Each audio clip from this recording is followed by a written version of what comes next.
Minimum ഒരു 5 വർഷമായിട്ട് ഞാൻ പേപ്പർ വായിക്കാറില്ല. രാവിലെ തന്നെ എണീറ്റിട്ട് പേപ്പർ ഫസ്റ്റ് പേജിൽ പിടിച്ചു നോക്കുമ്പോ വഴുതനക്കാട്ടിൽ 5 അംഗങ്ങളുള്ള കുടുംബത്തെ കഴുത്തറത്ത് കൊന്നു.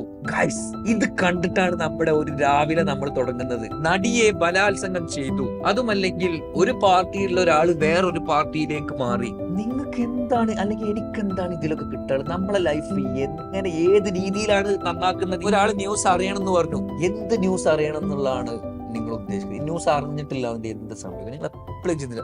നമ്മൾ ചെറുപ്പം മുതൽ നമ്മൾ പഠിച്ചു പോകുന്ന സംഗതിയാണ് നമ്മൾ ന്യൂസ് അറിഞ്ഞിരിക്കണം എന്നുള്ളത്. This is not good for you guys. നിങ്ങൾ ഏതെങ്കിലും ബിസിനസ് ചെയ്യുന്ന ആൾക്കാരുടെ അടുത്ത് നോക്കൊണ്ടു, അവരുടെ മേഖല അതല്ല എന്നുണ്ടെങ്കിൽ ഇങ്ങനത്തെ നെഗറ്റീവ് ന്യൂസ് കേൾക്കുന്ന ആൾക്കാർ വളരെ കുറവായിരിക്കും. ഏതെങ്കിലും ഇന്റർവ്യൂ നിങ്ങൾ കണ്ടിട്ടോ ഇവരോടൊക്കെ ന്യൂസിനെ പറ്റി ചോദിച്ചാൽ അവർക്കറിയില്ല, അവർക്ക് അതിന് നേരമില്ല. സ്വന്തം ബിസിനസ് ഉണ്ടാവുമ്പോൾ എന്തിന് ഈ സംഗതിയുടെ ബാക്കിൽ പോകണം?